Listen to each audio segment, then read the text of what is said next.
हरिपाठ कीर्ती मुखे जरी गाय, पवित्रची होय देह त्याचा. तपाचे सामर्थ्य तपिनला अमुप, चिरंजीव कल्प वैकुंठी नांदे. मातृपितृ भ्राता सगोत्र अपार, चतुर्भुज नर होणी ठेले. ज्ञानगूढ गम्य ज्ञानदेवाला धले, निवृत्तीने दिले माझ्या हाती. हरिमुखे म्हणा हरिमुखे म्हणा, पुण्याची गणना कोण करी.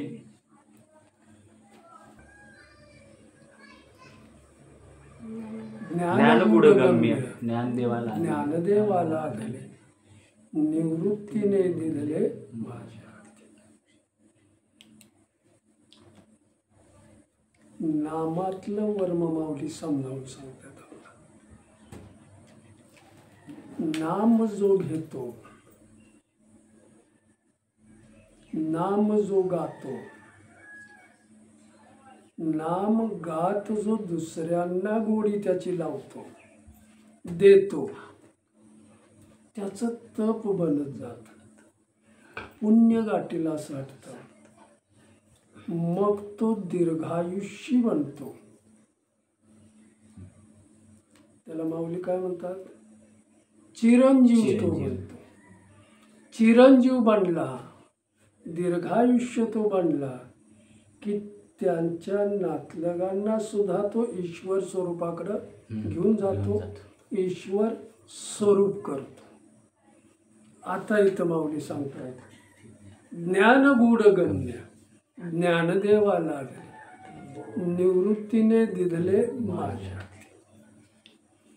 इथं माऊली आपणाला समजावून सांगतात, नामातलं वर्म आपणाला समजावून सांगतात की जो नाम घेत गेला, तप झालं, महातप झालं, दीर्घायुष्य झाला, वैकुंठ निवासी झाला, नातलगांचा सुद्धा त्यानं उद्धार केला. पण त्या नामातलं जे गूढ आहे, जे रहस्य आहे, त्याच्यातलं जे गमक आहे, ते गमक मला माझ्या सद्गुरूंनी दिलेलं आहे. रहस्य मला माझ्या सद्गुरूंनी समजावून सांगितलं आणि ते ज्ञान त्यांनी माझ्यावर सोपवलेलं आहे. आणि हे सोपवलेलं जे गूढ ज्ञान आहे, त्याचा अनुभव सद्गुरूंनी घेतलेला होता आणि त्याचा अनुभव त्यांनी मला घ्यायला सांगितला. रहस्यमय जे नाम आहे, नामातलं जे गूढ आहे आणि अनुभव गम्य ज्ञान, रहस्यमय ज्ञान आणि अनुभव गम्य जे ज्ञान आहे, त्याची मला प्राप्ती झाली. निवृत्तीनाथांच्या कृपेला मी पात्र झालो. सगळं त्यांनी माझ्या हातात दिलं आणि तेच नाम मी तुम्हा सर्वांना देण्याचं काम करतो, सर्वांना वाटण्याचं मी काम करतो. ज्ञानगूढ गम्य ज्ञानदेवाला, याच्यावर तुम्हाला सांगतो रामकृष्ण हरी. जो ईश्वराचं नाम घेतो, हे ईश्वर प्राप्तीचं अगदी सोपं साधन आहे. ईश्वर त्याला सहज सोपा साध्य होतो, प्राप्त होतो. कशानं? ईश्वराच्या नाम. केवढी शक्ती आहे ईश्वराच्या नामात, तुम्ही त्याचा अंदाज घ्या बरं का.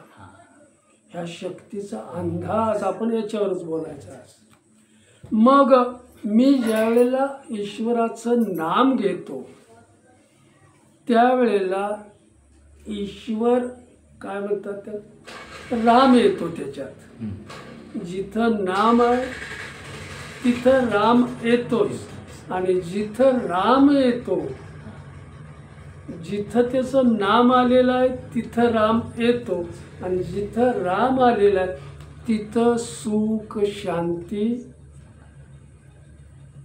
देण्याचंच तो काम करतो. हा राम नामाचा स्पष्ट अर्थ आहे.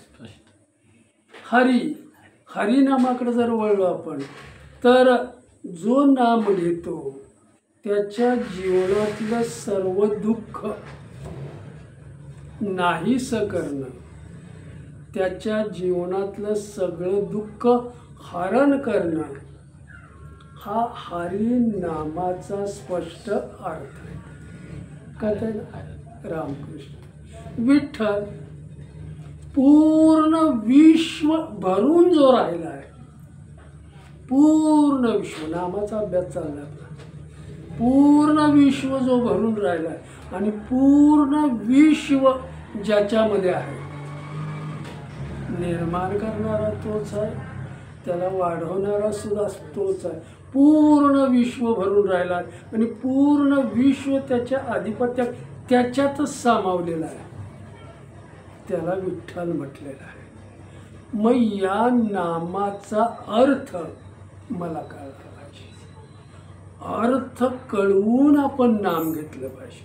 म्हणून माऊली सांगतायत, जो दिव्य नाम घेतो, भगवंताचं जो दिव्य नाम घेतो, त्याच्या अंतकरणामध्ये दिव्य विचारांचं स्फुरण होऊ लागतं. अंतकरणामध्ये कसं होतं? दिव्य विचारांचं त्यांना स्फुरण होऊ लागतं. मग हे स्फुरण कसं होतं? एक छोटासा दृष्टांत देऊन तुम्हाला मी सांगतो की जसं रामदास महाराज ज्या वेळेला मसूर आणि शहापूरच्या तिथं खिंडीत राहायला होते, रामदास महाराज भल्या पहाटेच्या वेळेला ते संगमावर स्नानाला यायचे, शहापूरमध्ये तिथं जायचे, भिक्षा मागायचे आणि आपल्या कामाला लागायचे. एक दिवस त्यांनी त्या नदीत स्नान केलं, संगमावर स्नान, शहापूरमधल्या एका वाड्या समोर गेले. थोडक्यात सांगून पुढे जावे. जय जय रामकृष्ण हरी म्हणून आरोळी दिली, त्यांनी हाक मारली. श्रीराम जय राम जय जय राम म्हटलं त्यांनी. जय जय रघुवीर समर्थ. त्यावेळेला एक बाई आतमधून त्या वाड्यातून तंतनत आली, आमचा वाडा सगळा भरलेला आहे, सगळं आम्हाला मिळालेलं आहे, भौतिकतेनं आम्ही सगळं आनंदात आहे, तुम्ही इथं रामनाम का घेताय? नामावर बोलणं चाललंय, तुम्ही रामनाम का घेताय? मग रामदास महाराजांना तिनं घालवण्याचं, भिक्षा बाजूलाच राहील, तुम्ही इथं थांबायचं नाही. कळतंय ना? त्यांना घालवून दिलं. दुसऱ्या दिवशी ती साधूंचा तिरस्कार करते, वैराग्यशील महात्म्यांचा तिरस्कार करते, तरी सुद्धा तिथंच रामदास महाराज गेले. दुसऱ्या दिवशी सुद्धा तेच घडलं. 6-7 दिवस झालं तेच घडलं. 8व्या दिवशी ज्या वेळेला रामदास महाराज त्यांच्या समोर गेले, श्रीराम जय राम जय जय राम जय जय रघुवीर समर्थ आरोळी दिली. तर घरातून कोणीच येईना, लेट व्हायला लागलं. पुन्हा त्यांनी जय राम श्रीराम श्रीराम जय राम जय जय राम जय जय रघुवीर समर्थ. तीच बाई तिरस्कार करणार, जिला नामाचा तिरस्कार होता, ती बाई कळवळ्यानं त्यांच्याकडे आली. मी तुम्हाला सांगितलं होतं का नाही, आमचं भरलेलं घर आहे आणि इथे रामनाम तुम्ही घेऊ नका, तर आमच्यावर आता संकट आलंय, ते संकट कमी आहे म्हणून तुम्ही आणखी त्याला जास्त वाढवताय. कशासाठी रामनाम तुम्ही घेताय? रामकृष्ण. त्यावेळेला रामदास महाराज कळवळ्यानं बोलतायत त्यांना, रामकृष्ण कळवळ नामावरून सांग की हे माई, माझ्या रामनामानं तुमच्यावर काय संकट आले का? मी घेत असलेल्या रामनामानं जर तुमच्यावर संकट आलं असेल तर मला तसं सांगा, त्याचं शक्यतो मी निवारण करण्याचं काम कर. ते म्हटलं, तुझ्यासारखे गोसावे आमच्या गावात बरेच आहेत, ती काय करणार आहेत आणि तू तरी काय करणार आहेस? भिक्षा मागणारे तुम्ही आहे. आमच्या गावात तुमच्यासारखे बरेच आहेत. रामदास महाराजांनी थांबवलं, म्हटलं तुम्हाला अडचण काय आहे ती तुम्हाला सांगा. तुमची अडचण काय याशिवाय मी कसा बोलणार. त्यावेळेला ती माता बोलू लागली की आमच्या मिस्टरना विजापूरच्या आदिलशाहाने त्या बादशाहाने धरून नेलेलं आहे आणि तिथं त्यांची मारहाण करण्याचं काम चालू. म्हटलं त्यांना धरून नेण्याचं कारण काय, तुम्ही चुकलाय का, सगळं मला स्पष्ट सांगा. कारण काय आहे त्याचं, का मारहाण करेल तुम्ही काय चुकलाय का. तर नाही म्हटलं काय ते गावातला शेतसारा जमा करायचे होते, काही राहिला म्हणून त्यांना धरून नेला आणि तिथं मारा, एवढंच कारण आहे ना तुमचं. पण रामनामाचा तुम्हाला तितकार आहे, पण तुम्ही भरल्या घरामध्ये रामनाम घ्यायला शिका. 10 दिवसाची मला मुदत द्या, 11व्या दिवशी तुमच्या माणसाला मी घेऊन घरी येऊ. कोणी वचन दिलं, रामदास महाराज. बघा, रामनामाचा तिरस्कार करणारी बाई म्हणजे तुम्ही काय करणार. मला 10 दिवस तुम्ही द्या, 11व्या दिवशी मी इथं आहे. तिथून जे ते गेले, ब्राह्मणाचा वेश घेतला आणि विजापूरच्या दरबारात ते उपस्थित झाले आणि मग तिथलं त्यांनी कारण विचारलं त्यांना की बाबा ह्यांना काय धरून आणलं, काय राहिलं का. मग थोडा शेतसारा राहिलेला आहे, तर तो शेतसारा भरून टाकण्याचं काम मी व्यवस्थित करतो. आणलेला आहे शेतसारा, मी भरून टाकतो. मग भरून टाकल्यावर त्यांना सोडणार ना, त्यांचं काम त्यांनी केलेलं नाही बरोबर, म्हणून त्यांना आम्ही भरून आणलं. मग ते सोडा. त्यांचा प्रामाणिकपणा पाहून, त्यांचा नित्यनेम पाहून, कामातली लगन पाहून, गम्य पाहून त्यांनी त्यांच्याबरोबर ते बिल भरल्यावर त्यांना सोडून दिलं. 10 दिवस त्याच्यात गेले, अभ्यास झाला, सगळं झालं. 11व्या दिवशी ते विजापूरवरून चालत चालत वेशीपर्यंत आले, बोलत बोलत आले आणि वेशीवर आल्यावर अदृश्य झाले. कुठं गेले कुणाशी, भिक्षा मागण्यासाठी येत होते का ते. पुढचा प्रश्न, तो एकटाच आला आपल्या घरी. ते म्हटलं तुम्हाला कसं काय सोडवलं, कुठल्या कारकुनाला तू पाठवलं होतंस मला सोडवायला. ते म्हटलं असलं काय प्रकारच नाही माझ्या, पुण्यातलं कळतंय ना, प्रकारच नाही असला. मग असं हे कोण आलं, तर माझ्याकडे भिक्षा मागायला एक वैरागी येत होता. रामनाम घ्या तो म्हणत होता, तो स्वतः रामनाम करे, पण रामनामाचा मी तितकार होता. आपलं भरलेलं घर आहे, रामनाम आपल्याला कशाला काय तितकारा करत होते. बरं, त्याचा तिरस्कार केल्यामुळं तो कुठं राहतो हे मी मला माहिती नाही. मग त्यांनी एवढं मोठं काम केलं, त्याचे अनेक उपकार आपल्यावर झालेले आहेत. आता हे ऋण मी कसं फेडायचं. मग त्यांना शोधायचं कुठं. तिरस्कार केल्यामुळे त्यांचा ठिकाणा बी मी विचारला नाही. राम हे काम करेल की नाही हे बी शंका होती. मन शंकेने जो भरलेला परमार्थ होती. परमार्थामध्ये शंका सोल करायची. शंका घेऊन आला तर शंका माऊलीला सांगा सोल करायची. परमार्थामध्ये शंका ठेवायची नाही, तर शंका करून परमार्थ होतो. निसंक व्हायचं. मग त्यांनी 3 दिवस शोधलं. नवरा बायकोनं सगळीकडे शोध घेतला, कुठंच नाही. जेवण सुद्धा घेतलं नाही, अन्न पाणी नाही, काय नाही.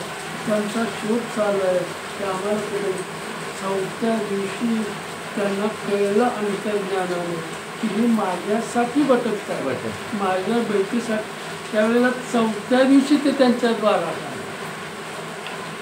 जय जय रघुवीर समर्थ. श्रीराम जय जय हा मंत्र त्यांनी ऐकल्याबरोबर ते धावत आले. पहिले कसं आता धावत आले. धावत आल्यावर त्यांची पाद्यपूजा केली, त्यांना बसवलं, पाद्यपूजा केली, त्यांच्या ते पवित्र चरणावर लोटांगण घातलं आणि मग त्यांना म्हटलं तुम्ही इतक्या दिवस तर म्हटलं काय नाही, तुम्हाला राम ना तुमचं भरलेलं जे घर आहे रामकृष्ण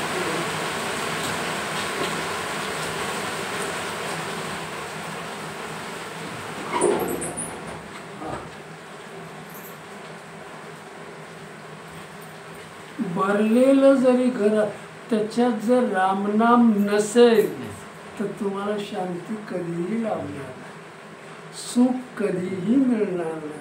मग सुख कुठं आहे? ईश्वराच्या नामात सुख आहे, ते घेण्यात सुख आहे. संसारात सुखच नाही तरी माणूस संसार करतो, त्याचा भ्रम आहे. संसार करतो हा आपला भ्रम आहे. कुठं घेऊन जाणार संसार आपल्याला? खड्ड्यात, दुःखाकडेच घेऊन जाणार. कुठे घेऊन जाणार?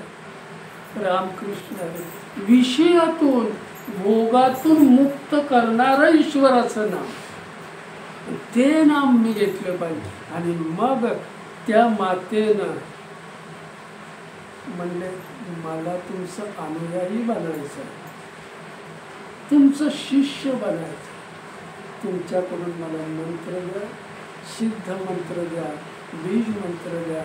आणि मग रामदास महाराजांनी तो मंत्र त्यांना दिला, सिद्ध मंत्र दिला, तो बीज मंत्र त्यांना दिला. आणि बीज मंत्र दिल्यावर भिक्षा काय वाढायचं? सोनं नाणं तर ते घेतच नाही, एका वेळचं अन्न मिळालं तरी पुष्कळ. आणि त्यावेळेला ती माता होती, दीक्षा घेतली, आता यांची वाट पाहू लागली. ते भेटले नाही तर उपवास करायचे, भेटले नाही तर उपवास. एक दिवस तिनं 10 दिवस उपवास केला, अन्न पाणी काय नाही. मग रामदासांना यावंच लागलं. रामकृष्ण माझ्यासाठी उपास तपास घालायची काही गरज नाही. पहिल्यांदा रामनाम तुमच्या घरात तुम्ही घ्यायला सुरुवात करा. मी सांगितलंय ना, रामनाम तुम्ही घ्या. पण काही वेळेला रामदास नाही महाराज घरी आले तर ती जेवण घ्यायची किंवा शिदा घ्यायची आणि सरळ त्यांच्याकडे जायची. किंडिकडं कुठं भेटताय? राम नाम जो घेत जातो सद्गुरूंच्याकडे सन्मुख होतो, ज्ञानाची प्राप्ती होते. त्या चालण्यामध्ये त्याला सीन येत नाही, सीन निघून जात. संसारातला माणूस कधी पडेल? रात्री, अरे बापरे एवढं काम झालं आता पडलं की. पण हा सीन जातो. काय मला सीन कधी जातो? एवढं त्यांनी श्रम केलं. तुकाराम महाराजांची आवडी माता 3 डोंगर चढायची, 2 डोंगर पुन्हा उतरायची, पुन्हा तुका सीन येत होता. सीन कधी आलाच नाही. कारण ज्याला मला भेटायचा तो भेटेपर्यंत मी चालणं माझं, ह्या चालण्यात सीन येत नाही. पण संसार थोडा केला तरी सीन आल्याशिवाय नको. आता बास झालं राम, हे बास झालं म्हणणं सुद्धा फार चांगलं आहे. मग त्याला खाली कसा ठेवता आला पाहिजे आपलं? रामकृष्ण 1 दिवस 2 दिवस झाले, 3 दिवस, माझ्यासाठी उपवास करू नका रामदास म्हणे. पण तिचा नियम कडक होता. ती काय म्हणतात शिदा तिने घेतलेली आहे आणि रामदास महाराजांच्याकडे निघालेली आहे. खिंडीत भटकली आणि मग एका ठिकाणी रामदास जिथे बसलेले होते, रामदास महाराज तिथं वाघ होते, काय म्हणतात इतर जंगली प्राणी होते, त्यांच्या अवतीभोवती बसलेले. कुठलाही त्यांना त्रास दिलेला नाही. का?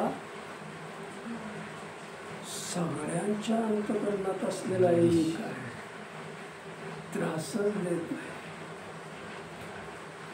ती सुद्धा घाबरलेली नाही. रामदास महाराजांना बघितल्याबरोबर धावत आली आणि त्या पवित्र चरणावर तिने डोकं ठेवलं.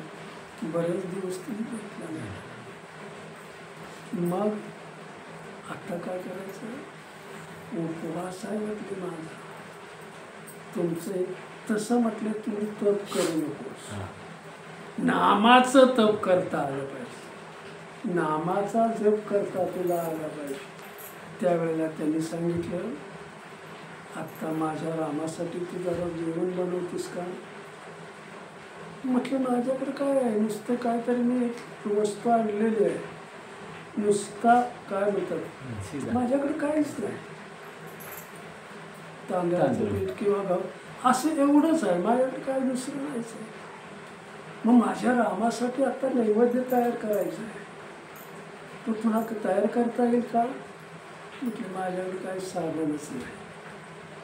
त्यांनी सांगितलं, म्हटली ती करवंदीची जाळ आहे ना, त्या जाळीत जाण, तिथं काय तुला सापडते का? तिथं सगळं तयार होतं. मळलेली कणिक तयार आहे, पुरून काय म्हणतात डाळीचं, तो तयार आहे. बाकी स्वयंपाकाचा सगळा तिथे करवंदीच्या जाळीत. तो तिने घेतला, सुंदर स्वयंपाक बनवला आणि म्हटले आता माझ्या रामाला नैवेद्य आणा, पण मला जे वाढायचं ते एकदाच वाढ.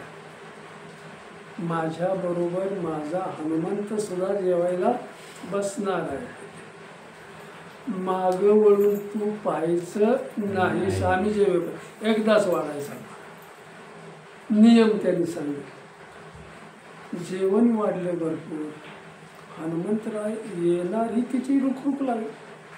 नैवेद्य रामाला दाखवला. हनुमंत कसे मागं वळून तिने बघितलं तर हनुमंतन दोघे एका पुऱ्यातच जेवायला बघ. त्यांचं दिव्य तेज डोळ्यात घुसलं, तिला मूर्छा आली, पडली. रामकृष्ण ते डोळ्यात रामकृष्ण. मग रामदास महाराजांचं सगळं झाल्यावर तिला उठवलं. मी तुला सांगितलं गेलं नाही, तसं करायचं नाही म्हटलं. आणि मग रामदास महाराजांच्या सह घरी मग शहापूरमध्ये त्याने हनुमंताचं काय म्हणतात मंदिर बांधलं तिथं. आणि आता तुला संकल्प काय करायचा, माझी वाट बघायची नाही, माझ्या हनुमंताचं दर्शन घ्यायचं, उपास विपास करायचा, तिथं जायचं, त्यांचं दर्शन घ्यायचं. मी भेटेन किंवा नाही भेटेन. रामकृष्ण. म्हणून माऊली जीवनातलं मन आपल्याला समजावून सांगतायत की माझं निश्चित ध्येय काय आहे, अगोदर ठरवा. माझ्या जीवनाचं निश्चित ध्येय काय आहे, तर मला माऊली भेटल्या पाहिजे, मला माझा पांडुरंग भेटला. हे जीवनाचं ध्येय आपलं ठरलंय का? ठरलंय का की मला माझा देव भेटला पाहिजे? आपल्या जीवनाचं हे ठरलंय का? रामकृष्ण. ध्येय ठरलेलं नसेल तर तुळशी माळ घालून कुठं जाणार तुम्ही? बोलू नाही, कुठं जायचं? पुन्हा संसारच आहे. रामकृष्ण. अध्यात्म कळलेलं नाही आपल्याला, कळणार सुद्धा नाही. फार मी कळवळ्यानं बघते. माझं ध्येय ठरलं पाहिजे जीवनाचं की मी परमार्थ जो करतोय तो कुणासाठी करतोय, मी याच्यातून मला काय मिळवायचं आहे. आपले आपण करावं, खण्याची सोडवण आपण करायची. मग माझ्या माऊलींची मला भेट झाली पाहिजे, त्यांच्यासाठी मी परमार्थ करतोय, त्यांच्यासाठी त्यांचं मी नाम घेतोय. मग तुम्हाला वाट निश्चित होईल. पण तुमचं एकदा ध्येय ठरलं की तुमचं आराध्य दैवत आहे, तुमचं इष्ट दैवत आहे, ते एकच असलं पाहिजे, अनेक असून नाही जाईल. इष्टदैवत किती पाहिजे कळतंय ना? आराध्य दैवत तुमचं एकच असलं पाहिजे. मग आराध्य दैवत जर तुमचं एकच असेल आणि सद्गुरूंच्याकडून तुम्हाला जर तो सिद्ध मंत्र मिळालेला असेल, बीज मंत्र मिळालेला असेल, त्याचं नाम घेत घेत तो मंत्र म्हणत म्हणत ज्या वेळेला परमार्थाचा मार्ग आक्रमण तुम्ही कराल, त्यावेळेला पारमार्थिक जीवन जगताना त्याच्यातली जाणीव तुम्हाला नेमकी झाल्याशिवाय राहणार. आणि ही जाणीव तुमचा आधार बनून राहते. परमार्थातली जाणीव होणं फार महत्वाचं आहे. आणि ही जाणीव झाली की आपला ती आधार बनते. तो विचार, ती जाणीव आपला आधार बनते. आणि मग जो त्या सिद्ध मंत्रामध्ये गुंतून जातो, रममान होतो, त्याला त्या इष्टदेवतेचं त्याचा साक्षात्कार झाल्याशिवाय राहत नाही. आपण इतकं मुरत नाही. रामकृष्ण तेवढी जाणीव आपणाला झाली पाहिजे. म्हणून माऊली इथं पुन्हा समजावून आपणाला सांगतायत, आपण किती मुरलं पाहिजे अध्यात्मामध्ये. मी माझ्या संसाराला किती वेळ देतो, मी माझ्या कामाला किती वेळ देतो, मी माझ्या आध्यात्मिक विचाराशी प्रामाणिक राहतो का, मी माझ्या आध्यात्मिक विचाराशी प्रतारणा करतो का, संसाराला मी किती वेळ देतो, परमार्थाला मी किती वेळ देतो. मग संसाराला इतका वेळ मी का देतो, परमार्थाला तेवढा वेळ मी का देऊ शकत नाही. तसं जर होत असेल तर तुम्ही परमार्थ करूच शकत नाही. रामकृष्ण. मग आपणाला आपण प्रश्न विचारायचा की मी अशी प्रतारणा का करतो, मी असा का वागतो. म्हणून माऊली सांगतायत, ईश्वराचं स्मरण, ईश्वराचं जो दिव्य स्मरण करतो त्याच्या अंतःकरणामध्ये दिव्य स्फुरण झाल्याशिवाय, दिव्य स्फुरण झालं पाहिजे. आपलं आध्यात्मिक दैवत एकच असलं पाहिजे. एक असल्यावर काय होतं, जरा थोडं बघून पुढे जाऊया. समजावून सांग. नरहरी सोनार वडील बाहेरून आले आणि तिथं स्थायिक झाले. शिवशंकराची भक्ती करणार. ईश्वर कसा कुणाला कुठं नेतो हे फार महत्वाचं आहे. एकच दैवत जर तुम्ही त्याची निष्ठेनं प्रार्थना केली तर तुम्हाला त्या देवतेपर्यंत तो बरोबर घेऊन जातो. रामकृष्ण हरी राम. नरहरी सोनार थोडक्यात घेऊया. शिवशंकराची इतकी पूजा करणारा, इतकी पूजा करणार की हे शिवशंकरा, मी पापे आहे, मी अमुक आहे, मी तमुक आहे, सगळं आहे माझ्याकडं, पण मी निष्ठेनं तुझं नाव घेतोय, निष्ठेनं मी तुला हाक मारतोय. मला तू माझा कधी म्हणणार, मला साक्षात्कार कधी होणार तुझा, मला मी कसाही असू द्या. रामकृष्ण. पण तू माझा म्हण, तेवढ्या निष्ठेनं मी तुझं काम करतोय, त्या भावानं मी तुझ्याकडे येतोय. एक दिवस मध्यरात्रीला हे कळवळा भगवंतानी ऐकला आणि त्याला दर्शन दिलं. म्हटलं आता चिंता करू नकोस, मी तुझ्या बरोबर आहे. कोण म्हणतंय? शिवशंकर. आपण वारकरी माणसं आहे, असा एखादा साक्षात्कार आपल्याला झालाय का की हा देवाने मला साक्षात्कार दिलेला आहे आणि मी तुझ्या बरोबर आहे, संसारात काळजी करण्याचं काय, असं घडलं? न असं घडलंय का? रामकृष्ण हरी. पुढं जाऊया आपण. मी तुझ्या बरोबर आहे, मी तुझ्या बरोबर आहे. हा शंकरांचं काळजी करायची काय गरज नाही. तू मला कळवळ्यानं हाक मारलीस मी तुझ्यापर्यंत, आता चिंता करायची काय गरज नाही. तिथून काय म्हणतात, दौलताबादला एक श्रीमंत माणूस हरिशेठ नावाचा होता. सगळं त्याच्याकडं धनसंपत्ती, भौतिकतेनं तो संपन्न होता. पण एक दुःख होतं, मूलबाळ नव्हतं.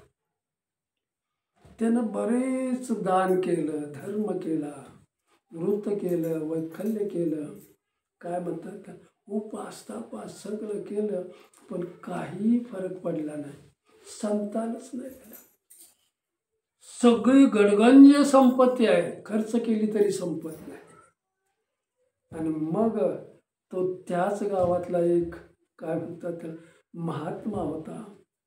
त्या महात्म्याकडं त्याची बायको म्हणली की आपण सगळं करून बसलो, आता काय नाही, पण आपल्या गावात एक असा महात्मा आहे की त्याच्याकडं जर आपण गेलो तर तो आपल्याला निश्चित दिशा दाखवेल. राम लोकांचं दुःख कमी करण्याचं तो काम करत होता. त्याची थोडीशी ख्याती होती, तो चांगल्या रस्त्यावर लोकांना आणत होता. द्या किंवा देऊ नका, त्याच्याकडे आणि एवढी श्रीमंत माणसं जोडपं यांच्याकडे आली. हा जाग्यावरनं उठून उभा राहिला, ही लोक माझ्याकडे कशी काय, सर्वसामान्य मी आहे, एवढं त्यांच्याकडे माझ्याकडे यायचं कारण काय? त्यांना त्याच्या मनात प्रश्न निर्माण व्हायला लागले. त्यावेळेला त्यांना स्वागत केलं, बसायला दिलं आणि मग ते बोलायला लागले की असं असं आहे, तुम्ही दुःख निवारण करता, लागल तेवढा पैसा जाऊ द्या, मी द्यायला तयार आहे, पण माझ्या पोटी संतान आलं पाहिजे. त्यावेळेला तो महात्मा सांगतोय, हे संपत्तीचं कामच नाही, असून काय करायचं? हे संपत्तीचं काम आहे का? मी तुला हे देतो तू मला हे. इथं भावाचं काम आहे, इथं भावनेचं काम आहे, इथं तुमचा शुद्ध भाव पाहिजे. शुद्ध भाव धरून तुम्ही देवाला हाक मारल्या का? माझ्या पांडुरंगाला तुम्ही तशी हाक मारा, तो तुम्हाला तुमचं काय म्हणतात दिल्याशिवाय राहणार. तुमचं काय मागणं असेल ते त्यात भाव धर, मी तुला देतो म्हणून नाही, पण त्या भावानं तुम्ही मागा, तो द्यायला तयार आहे.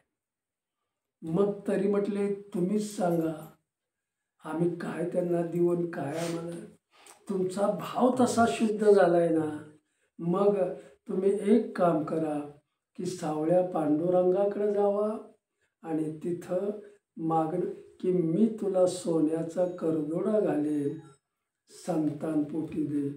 भाव धरून मागणी केली दोघांनी, पैसा देतो म्हणून नाही. देव सुद्धा पांडुरंग नवसाला पावले, पुत्र रत्न झालं, चांगलं घरदार आनंदानं खेळू लागलं. आणि मग पहिला केसरी पेढ्याचं सगळं बॉक्स त्या महात्म्याला ते घेऊन गेले की तुम्ही सांगितल्यामुळं आम्हाला आमच्या घरी आनंद झालेला आहे. मग हा नवस फेडायचा झाला तर त्याचा करदोड आपण कुठं बनवला पाहिजे? ईश्वराचं लक्ष कुठं असतं, कोणाला कुठं घेऊन जायचं. त्यावेळेला तोच महात्मा सांगतोय की इथं तसा कारागीर कोण नाही, तुम्ही पंढरपुरात जात, तो नरहरी सोनार तुम्हाला उत्तम करदोडा बनवून देईल. त्याच्यासारखा कारागिरी तर महाराष्ट्रात कोणच नाही. कुठं आणलं? रामकृष्ण. बुद्धी चालवणारा तो आहे. नवस यांचा असला तरी याची शंका घालवायची. कुठं देव कुणाला पाठवले? एकच गाडी घेऊन आले नवरा बायको, मुलाला आनंदात आणलेला आहे. चंद्रभागेमध्ये स्नान केलं, शुद्ध झाले, वरून आतून भाव शुद्ध आहे. पांडुरंगाकडे गेले, हे आपल्या सोनाराकडे आले नरहरी. चला म्हटले आपण माप वगैरे घेऊ. म्हणले मी त्याचं तोंड बघत नाही. माझं इष्टदैवत कोण आहे? शिवशंकर. शंकर आहे. मी पंढरीत राहून सुद्धा पांडुरंगाकडे जात नाही. कळत असलं तर बघा पुढे जा. मी तिकडे गेलोच नाही, मला त्याचं तोंड बघायचंच नाही. मग म्हटले काय करूया, तुम्ही तर येणार, मग तुम्ही एक काम करा ना, त्यांच्या कमरेचं माप आणा, मी तुम्हाला बनवून देतो. नवरा बायको विठ्ठल रुक्माईचे काय म्हणतात दर्शन घेतलं, कमरेचं माप घेतलं, ते माप त्या नरहरीला दिलं आणि दुसऱ्या दिवशी त्यानं तो अगदी सोन्याचा हिरे जडीत भरलेला करदोडा सुंदर बनवून, एवढी झळाळी होती त्याला. पुन्हा शुद्ध झाले, चंद्रभागेमध्ये आले, देवाजवळ गेले आणि देवाजवळ करदोडा पुजाऱ्याच्या हातात दिला. पुजारी सुद्धा तो बघून आनंदित झाला. कमरेला लावला तर तो आकूड पडला. माहिती आहे सांग रामकृष्ण, आकूड झाला. ही दोघं पुन्हा नाराज झाले. तर म्हटलं त्याचं माप म्हटलं घेतलं होतं आम्ही बरोबर, मग आता आकूड कसा काय झाला? म्हटलं काही नाराज व्हायचं नाही, ज्याच्याकडे बनवलं त्याच्याकडे तुम्ही जावं आणि वाढवून आणा. थोडक्यात आपण घेऊ. माहिती आहे ना रामकृष्ण, इष्ट दैवत माझं एक असलं तर मला कुठं घेऊन जातं? त्याच्याकडे गेले, एवढा कमी पडतो त्याने ते तेवढा वाढवून दिला, पुन्हा बनवून दिला, पुन्हा शुद्ध होऊन आले, पुन्हा पाणी. आता तो वाढायला लागला, जास्त वाढला. पहिला कमी पडला, आता वाढला, कमरेतून खाली पडायला लागला. आता म्हटले काय करायचं, पुन्हा ते नाराज आहे. मग तुम्ही म्हणले पुजारी एक काम करा, दोघांना सांग, तुम्ही ज्यांना बनवलंय त्यालाच घेऊन या, म्हणजे तोच कमरेचं माप बरोबर घेईल. कुठं यायला लावलं देवानं? हे एक तत्व नाम. हे मला पुजाऱ्याकडे गेले, म्हटले मी येणार नाही. अरे म्हटले तू सगळं बनवलेलं आहेस, केलेलं आहेस, कधी कमी होतंय कोणी, तूच माप घे ना, म्हणजे त्याच्यात फरकच पडणार नाही. मग म्हटले मी कसा, मी तर तोंड बघत नाही. मग ते हरिपंत हरिशेठने सांगेल मी तुमचे डोळे बांधून तुम्हाला आत नेतो. मग तरुण तुम्ही या, डोळे बांधून हाताला धरून गाडीत बसवून तिथं देवळामध्ये गेलेले, आतमध्ये हाताला लोक त्यांच्याकडे बघून जरा रामकृष्ण पांडुरंगाच्या जवळ गेले, हाताने त्याला चापसायला लागले, डोक्यावर हात फिरवू लागले, तर सगळ्या जटा त्यांच्या हाताला लागायला लागल्या. जटा सगळ्या हाताला, गळ्यात हात गेला की सर्पाचा त्याला स्पर्श झाला, खाली कमरेकडे गेला तर सगळं शिवशंकराचंच रूप त्यांच्या हाताला दिसलं. मग ते म्हटले हे विठ्ठल नाही, माझा आराध्य दैवत आहे. त्यानं डोळ्यावरचं लगेच काढलं आणि बघ, पुन्हा त्यांना विठ्ठलाचं रूप दिसायला लागलं. पुन्हा डोळे त्यांनी झाकून घेतले, पुन्हा तपासायला लागले, पुन्हाच तेच झालं. पुन्हा डोळे त्यांनी सोडले आणि मग हसरी मूर्ती त्यांना दिसली हास्य करताना. मग आणि तो सुद्धा आनंदित झाला की स्पर्श करताना माझं शिवशंकर. आणि असं मग तिथून त्या गाभाऱ्यातून त्याला आवाज आला की आत्तापर्यंत तू द्वैत्वामध्ये वागत होतास, आता तुला आम्ही अद्वैत्वामध्ये आणण्याचं काम केलेलं आहे, हे सगळं जुगारून दे. रामकृष्ण, इष्ट दैवत माझं एक असल्यामुळं कुठं आलं, दोघांची आमच्या रूप वेगळी असली ते आमचं स्वरूप एकच आहे. हे तुला द्वैत्वातून आम्ही अद्वैत्वात आणण्याचं काम केलं. म्हणून इष्ट दैवत जर माझं एकच ठेवलं तर ज्याच्याकडे मला न्यायचं त्याच्याकडे ते घेऊन गेल्याशिवाय मला काय सांगायचं. आपली आपण करा सोडवण. परमार्थाच्या रस्त्यावर ज्या वेळेला आपण चालतो त्यावेळेला इथं माऊली समजावून सांगतायत की माझं मन शुद्ध असलं पाहिजे, माझा आचार शुद्ध असला पाहिजे, विचार शुद्ध असला पाहिजे, उच्चार शुद्ध असला. मग हा आचार विचार उच्चार कशानं शुद्ध होईल?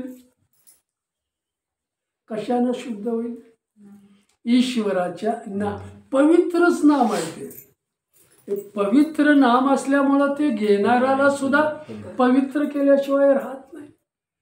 म्हणून माऊली इथं जीवनाचं जीवन दर्शन घडवतात की ईश्वराच्या नामाची शक्ती आध्यात्मिक माणसाला मदत करू लागली की ते आपल्या इष्टदैवतापर्यंत घेऊन गेल्याशिवाय रामकृष्ण तितका भाव पाहिजे, सद्गुरूवर तेवढी श्रद्धा पाहिजे, त्यांच्या बोलावर तितका विश्वास पाहिजे. संतांची पायी हा माझा विश्वास. हा म्हणजे निसंक विश्वास. तो विश्वास मी ठेवला पाहिजे आणि तो विश्वास त्या विश्वासाला पात्र झालो की आतलं स्फुरण आपल्या दिव्यत्वाचं झाल्याशिवाय. म्हणून माऊली इथं समजावून सांगतात ईश्वराचं जो दिव्य नाम घेतो त्याची दृष्टी दिव्य बनते, त्याचा आचार विचार दिव्य बनत जातो, त्याला दिव्य आनंदाची प्राप्ती होते. सगळं काही दिव्यत्व त्याच्याकडं आपोआप येतं. फक्त ईश्वराच्या नामावर निष्ठा असल्यामुळं, श्रद्धा असल्यामुळं. आणि माऊली ते सांगतात आपल्याला, हेच मला दिव्यत्व माझ्या सद्गुरूंनी मला दिलेलं आहे, माझ्यावर सोपवलेलं आहे आणि ते दिव्यत्व मला मिळालेलं आहे, त्याचा अनुभव मला आलेला आहे आणि तो अनुभव त्याच भावानं मी तुम्हाला देण्याचा प्रयत्न करतो. रामकृष्ण. आपणाला लागणारी जी भूक आहे ती भूक लागली की आपण अन्नाकडे जातो, तहान लागली की पाण्याकडे जातो, झोप आली की झोपतो आपण. शरीराचं सगळं आम्ही पाळतो. शरीराचं भूक लागली की लगेच नाही बाकी काम सोडून आपलं जेवायला. तहान लागली की शरीराचं तुम्ही जर एवढं मान्य करता लगेच, मग आत्म्याची हाक तुम्हाला काय ऐकू येत नाही? रामकृष्ण राम. आत्म्याची हाक तुम्हाला ऐकू आली पाहिजे. मला काय सांगायचं? मग इथं विवेकानंद महाराज आपल्याला समजावून सांग, सुंदर विषय आजचा आहे. विवेकानंद महाराज, मला लागलेली भूक मी माझ्या ईश्वरासाठी खाण्याचा प्रयत्न करतोय, शरीरासाठी नाही. तहान लागली, ईश्वराची तहान भागवण्यासाठी मी पाहतो. मला आलेली झोप ईश्वरासाठी मी झोपतोय, परंतु उठवणारा उठतो ईश्वर. सगळं माझं मी काम माझ्या भगवंतासाठी करतोय आणि त्याचं नाम मी सतत घेतोय. हे नाम, त्या नामाची धार एकाग्र जर झाली, एकाच रेषेत जसं शिवशंकराच्या पिंडीवर पडणारी धार अखंड त्याच्यावर असते, तसा माझा भाव अखंड जर त्या आत्म्यावर पडू लागला, आत्मा एका रेषेत जर एक आला तर उत्कट भाव, उत्कट प्रेम ईश्वराविषयी निर्माण होतं आणि मग जे नको आहे ते त्यागण्याची बुद्धी माझ्याकडे तयार होते. बुद्धी कशी तयार होते? हे नको, ह्याचा मला त्याग केला, ही त्यागण्याची बुद्धी माझ्याकडे तयार होते. याचाच अर्थ माऊली सांगतात, नाम हे माझ्या जीवनाचा खरा रक्षक आहे, याची अनुभूती आम्हाला येते. नाम माझ्या जीवनाचा खरा रक्षक आहे, मला सुरक्षित ठेवणारं भगवंताचं नाम आहे, मला साक्षात्कार त्याचा घडवून देणारं नाम आहे. हे नाम मी अखंड त्याचा जप केला पाहिजे. आणि म्हणून विवेकानंद महाराज पुढे सांगतायत की जसा टंकलेखक टायपिस्ट करणारा अगोदर त्याच्या अंतःकरणात विचार निर्माण होतो. नीट ऐकायला, विचार निर्माण झाला की त्याचं बोट त्याबरोबर बटनावर जातं आणि त्याचं बोट त्या बटनावर गेलं, त्याला दाबलं की त्याची प्रिंट, ते अक्षर त्या कागदावर उमटलं जातं. विवेकानंद महाराज मग आपल्याला समजावून सांगतायत, हे ध्वनिचिन्ह आहे. राम कृष्ण हरी. तुमचं मन राम नामाला ज्या वेळेला लागतं, स्पर्श करतं, त्यावेळेला त्या रामाचा ठसा तुमच्या चित्तावर उमटल्याशिवाय फार मी तुम्हाला समजावून सांगतो. मी कृष्ण नामावर माझं मन जातं, स्पर्श त्याला करतं, त्यावेळेला कृष्ण नामाचा ठसा माझ्या अंतःकरणावर उमटल्याशिवाय माझं अंतःकरण कसं होईल, माझं काय म्हणतात चित्त कसं होईल, पूर्ण पवित्र झाल्याशिवाय राहणार. म्हणून माऊली सांगतात, ईश्वराच्या नामात राहणं म्हणजे त्याच्या जवळ सतत राहणं. सतत त्याच्याजवळ ईश्वराच्या नामात जो राहतो तो भगवंता जवळच राहतो. भगवंत त्याला लांब करू शकत नाही. केवढा आधार आहे. ज्ञान गूढ गम्य ज्ञानदेवाला धले, निवृत्तीने दिधले माझ्या हाती. कृष्ण नाम घेतलं, हरिनाम घेतलं, शिवनाम घेतलं, ज्ञानदेव नाम घेतलं, मनाला स्पर्श झाला, मनानं त्याचं प्रेस केलं, माझ्या चित्तावर ते उमटल्याशिवाय चित्त माझं पवित्र होतं. म्हणून माऊली सांग, नाम तुमचा आचार विचार उच्चार पवित्र करतं, तुमचा भाव सुद्धा बदलून टाकतं. आणि एकदा भावातून भ्रमातून तुम्ही निघला, काय म्हणतात, मन शाशंकतेतून तुम्ही पुढे आला, भ्रमातून तुम्हाला बाहेर काढण्याचं काम नाम. आणि एकदा का तुम्ही बाहेर आला की नाम तुमचं रक्षक बनतं, तुम्हाला सुरक्षित ठेवण्याचं काम नाम करतं. पुढे जाऊया. माऊली आपल्याला म्हणतात की जसं मी अमुक काम केलं पाहिजे, सकाळी दुपारी संध्याकाळी मी भगवंताचं नाम घेतो, बरोबर. आता आपला विषय आहे बरं का. सकाळी दुपारी भगवंताचं मी नाम घेतो, मी नामात राहतो. इतर वेळेला मी माझ्या कामात असतो. रामकृष्ण. याला आध्यात्मिक जीवन म्हणत नाहीत. रामकृष्ण. तुम्ही एखाद्याला भेटायला वेळ काढता, त्याच्याशी बोलायला वेळ काढता, तुम्ही संसारात स्वतःला गुंतवून घेता, तुम्ही कामात स्वतःला गुंतवून घेता, मग तुम्ही नामात का स्वतःला गुंतवून घेत नाही, कामात का घेता? ह्याला सकाळी दुपारी संध्याकाळी देवाचं नाम असा नामधारक बनू शकत नाही. अध्यात्म त्याच्याकडून तसं घडलं जात नाही. मग माऊली त्याच्यातलं सार सांगतायत आपल्याला की जो आत, तुकाराम महाराज सुद्धा सांगतात, आत माझं सारखं युद्ध चालू अविचाराशी. रामकृष्ण. अविचार बाहेरचं झालंय पण आतलं युद्ध संपत नाही. आतले विचार जात नाहीत, काम क्रोध अजून तिथंच आहे. मग त्याला घालवण्यासाठी नाम मी घेतलं, नाम त्याच्यात भरलं पाहिजे. ते दिव्य नाम मी त्याच्यामध्ये भरण्याचा प्रयत्न केला पाहिजे. कुठं विषयाला? रामकृष्ण. बरं. कसा नामाचं ते सकाळी दुपारी संध्याकाळी असं नामधारक बन. आतला माझा जो नाम आहे सगळे बाहेर निघून जाते. नावीच्या मी ज्या वेळेला पूर्ण नामानं हा हे मन भरलं जाईल, हा देह भरला जाईल, त्यावेळेला ईश्वराविषयी अथांग प्रेम माझ्याकडे निर्माण. काय मला म्हणायचं, ईश्वराविषयी अथांग प्रेम माझ्याकडे निर्माण होईल.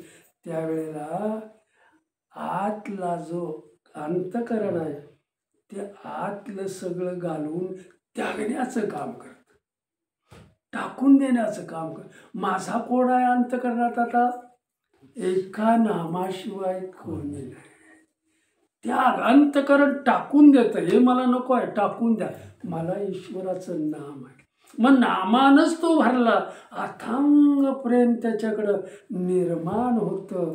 आणि मग ईश्वराचा त्याला साक्षात्कार झाल्याशिवाय कशाने भरून गेला? आपण कुठं आहे? आपले आपण करावं. म्हणून माऊली इथं आपल्याला पुन्हा जागा करतायत की संसाराशी मी बांधून घेतो, पण मला आतला आणि बाहेरचा जो माझा भौतिक व्यवहार आहे, आतला जो व्यवहार आहे, त्याच्यामध्ये ईश्वराचं मला भान आहे का? आतला व्यवहार करताना ईश्वराचं भान आहे का? भौतिकतेने मी जगताना मला ईश्वराचं भान आहे का? सगळीकडे माझा ईश्वर आहे आणि तो बघतोय, तो माझ्या बरोबर आहे, ह्याचं तुम्हाला भान आहे का? हे कळणं फार महत्वाचं आहे. माझ्या बरोबर माझा ईश्वर आहे. एक उदाहरण इथं माऊली देत आहेत आपल्याला की जसं नवीन लग्न झालेली मुलगी आहे, नववधू घरात येते, घरातल्या इतर अशी तिला काही घेणं देणं नसतं. तिचा जो विचार असतो तो आपल्या पतीबद्दल असतो. तिच्याकडे जो विचार येतो तो पतीबद्दलच येतो. तिला आठव होतो ते पतीचा ध्यान होतं, ते पतीचा नववधू आहे, ते सगळं पतीचंच तिला स्मरण असतं आणि त्या स्मरणातच ती राहते. तसं माझा भक्त माझ्या स्मरणात राहतो, ध्यानात राहतो, माझ्या नामातच तो राहतो. त्याच्याजवळ मी गेल्याशिवाय तिथं मला जावंच लागतं. मला काय म्हणायचं, त्याचा दुसरा भावच नाही. तो त्या नववधूसारखा तो माझ्यात काय मग कुठली आठवण करा तो त्याचीच माझीच आठवण तो करणार. माझ्या भावानं तो भरून जातो आणि म्हणून माझ्या भावानं माझ्या नामानं शुद्ध होऊन ज्यावेळेला तो अध्यात्म मार्गावर चालू लागतो, त्याला मदत करण्याचं काम मी स्वतः. माऊली काय सांगतात, त्याला मदत करण्याचं काम मी का? तो माझ्याकडे येतोय आता. म्हणून तुकाराम महाराज म्हणतात युद्ध हाताला धरून, माझ्या हाताला धरून मला चालवणारा कोण आहे? माझा विठ्ठल आहे, माझा आराध्य दैवत आहे, माझं इष्ट दैवत आहे आणि त्याचीच मी भक्ती. इतराकडे मला जायची काय गरज? राम एक धरीला चित्ती आम्ही रुक्माईचा. आपण नेहमी जातो ना, तुकाराम महाराज हाती धरून चाल पुढे, चालविषयी हाती धरून रामकृष्ण.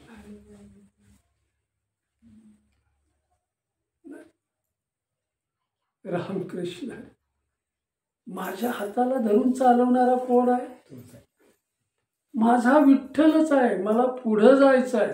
म्हणून मी तुम्हाला अगदी कळवळ्याने सांगतो, मी संसाराला किती वेळ दिलेला आहे? कुठलं भान आहे माझ्या डोक्यामध्ये? कुठलं ज्ञान आहे माझ्या डोक्यामध्ये? ईश्वराविषयी किती? 1 तासभर सकाळी, दुपारी 1 तासभर, संध्याकाळी 1 तासभर. आध्यात्मिक जीवन तर जगू शकत नाही माणूस. म्हणून माझ्या जीवनातील शत्रू कोण आहेत समजावून सांगतायत माऊली. जो नामाची टाळाटाळ करतो, टाळाटाळ हाच माझा खरा शत्रू आहे. ईश्वराचं नाम घ्यायला जो आळस करतो तो आळस माझा शत्रू आहे. जो ईश्वराच्या नामाकडे जात नाही वेळ असून तो माझा शत्रू आहे. कोण? माझ्यातच माझे शत्रू आहेत. आळस माझा शत्रू आहे. त्याचं विस्मरण होणं हे माझा शत्रू आहे मोठा. मग याच्यातून मला बाहेर कसं पडता येईल? याचाच अर्थ मी आत आणि बाहेर त्याच्याशी एकरूप होण्यासाठी त्याचं नाम सतत घेतलं पाहिजे. त्याच्या नामाचा सतत उच्चार केला पाहिजे. त्याच्या नामाचा जर सतत उच्चार संसाराचा निचरा होतो. म्हणून माऊली इथं समजावून सांगतायत अपवित्राचा जो घेर आहे, माझ्या बरोबर जे काय अपवित्रता येते किंवा अपवित्र माणसं असतात, ज्या वेळेला अपवित्रतेच्या माणसात किंवा त्या समाजात मी ज्या वेळेला राहतो आणि मी ईश्वराचं अखंड नामस्मरण जर करीत असेल तर तो अपवित्र भाव सुद्धा मला शिवू शकत नाही. मी अपवित्र वातावरणामध्ये जरी राहत असलो, अपवित्र वातावरणात तिथे बसत असलो तरी हा अपवित्रतेचं काय म्हणतात हल्ले माझ्यापर्यंत येऊ शकत नाही. कळलं? रामकृष्ण हरे रामकृष्ण. सगळीकडे वातावरण अपवित्र आहे, पण नाम घेणारा मी जर एकटा असेल, मला जरी सगळ्यांनी घेतलेला असला तर ती त्यांच्या हल्ल्याला इथं काही उपयोग, ते काय म्हणतात नाहीसं करणं हे त्यांच्या हातात आहे. कोणाच्या हातात? ते तुझ्यापर्यंत येऊच देत नाही. म्हणजे सांभाळणारा कोण आहे? भक्त प्रल्हादाला मारण्याचा प्रयत्न केला, जाळण्याचा प्रयत्न केला, उकळत्या तेलामध्ये टाकण्याचा प्रयत्न केला, हत्तीच्या पायाखाली. अरे सगळीकडंच मी आहे आणि सगळीकडं मी आहे हे ज्या वेळेला तुला कळेल त्यावेळेला तू भानावर येशील.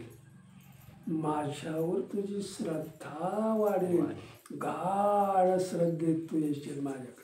म्हणून माऊली जीवनाचं जीवन दर्शन आपल्याला घडवतायत की जसा आकाशामध्ये उडणारा जो पक्षी आहे तो चारी अंगाने हवेसच त्याच्याशी संपर्क असतो. सुंदर उदाहरण माऊली. आकाशात उडणारा पक्षी चारी बाजूनं हवेचाच त्याला संपर्क येतो, दुसरा कुठला संपर्क त्याला येत.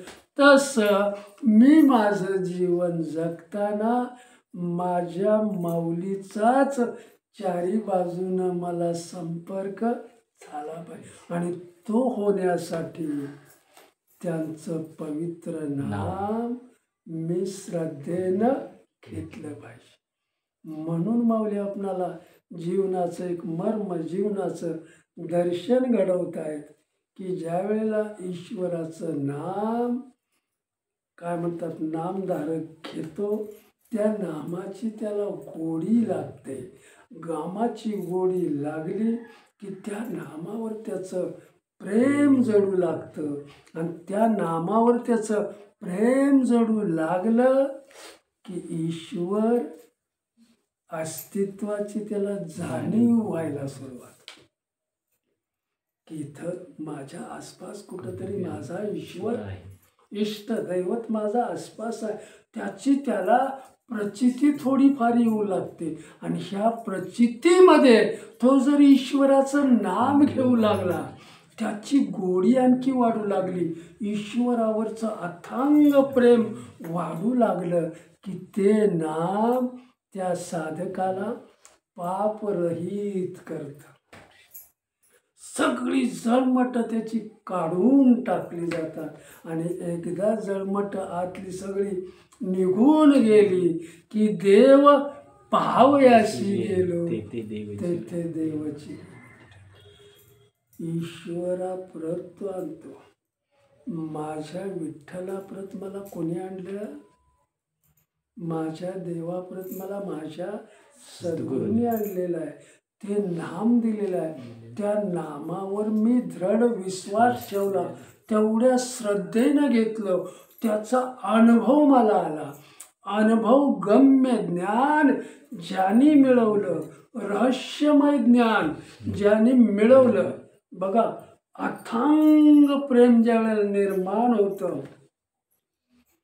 त्यावेळेला ईश्वराची प्रचिती येतेच. पापातून तो साधक मुक्त होऊ लागतो आणि मग त्याला ईश्वर आपला म्हटल्याशिवाय अनुभवगम्य ज्ञान मला माझ्या सद्गुरूंनी दिले. रहस्य त्याला कळू लागतं. ज्ञानानं रहस्य त्याला कळू लागतं. त्याचा उलगडा होऊ लागतो. त्याचा अनुभव येऊ लागतो. मग मी नाम कशासाठी घेत होतो? आजपर्यंत मी नामाचा जप का केला?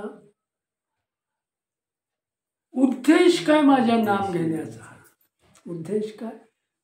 मला सद्गुरूंची प्राप्ती, मला देवाची प्राप्ती झाली पाहिजे, माझ्या माऊलीची मला प्राप्ती झाली पाहिजे, माझ्या पांडुरंगाची मला प्राप्ती, हा माझ्या जगण्याचा उद्देश झाला पाहिजे. मग हे दिव्य नाम ज्या वेळेला मी घेतो त्यावेळेला ते दिव्य स्वरूप मला सुद्धा प्राप्त झाल्या वाचून दिव्यत्वाकडे मी जातो. दिव्यत्वाची जेथे प्रचिती तेथे कर माझे जुळकी. अशा ठिकाणी माझा कर जुळल्याशिवाय ऑटोमॅटिक वर जातो, कारण तिथं दिव्यत्व असलं पाहिजे. रामकृष्ण हरे रामकृष्ण.